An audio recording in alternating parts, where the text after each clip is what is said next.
Right now, there are a lot of people looking for a revolutionary leader. They're looking for someone who can step up against the government and the bankers, organize, and provide a plan of action.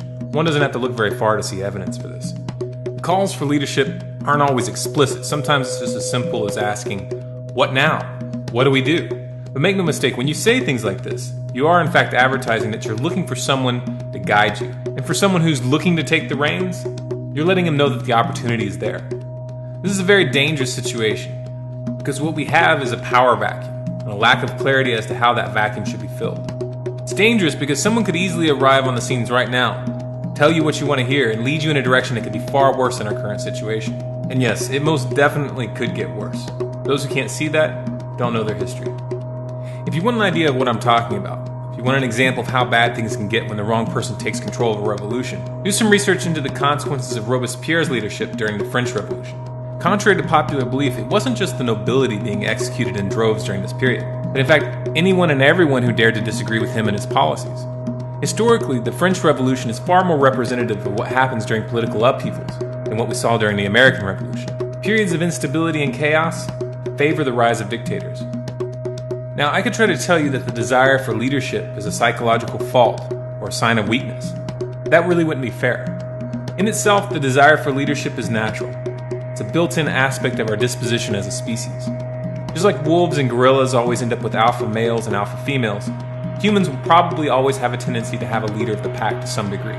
The question is, what will be the nature of that leadership? And what will be its relationship to the people? Will you follow a man you've never met who raises his voice thousands of miles away? Will you let him dictate to you the choices that you should make and the course that your culture is going to take? That doesn't seem likely to be the path to freedom. The reality of the matter is this. We don't need one strongman, one charismatic leader to head the charge. We need every single one of you to take responsibility for where we are and start doing everything in your power to change course. This doesn't mean you need to attempt to control those around you or to gather followers. Leadership isn't about the number of followers you have. Leadership is simply the capacity to think independently and to take action without asking permission. A real leader doesn't wait for someone else. They do what needs to be done because they feel it's their duty. What we need right now aren't demagogues and sycophants, prophets and disciples. These are all manifestations of a paradigm of subservience and intellectual immaturity.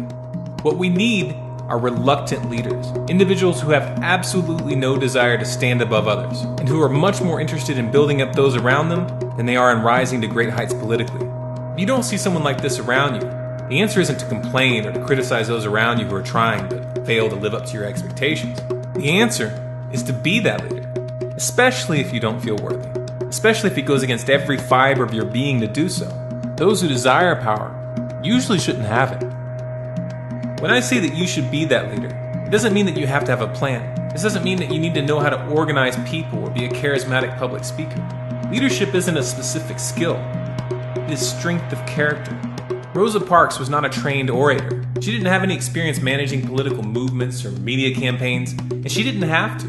Her act of courage was enough to inspire those who did have such skills to take the next step. This is an important concept to internalize. We cannot know the full effect of our actions, and our involvement should not be based on our chances of success. We accomplish much more when we're willing to look at ourselves like grains of sand, whose movements over time assist in smoothing the surface of a sharp stone. In that sense, we also need to realize that we may not live to see the final result. If every single one of us operates from that standpoint, then the question of who will lead will be irrelevant.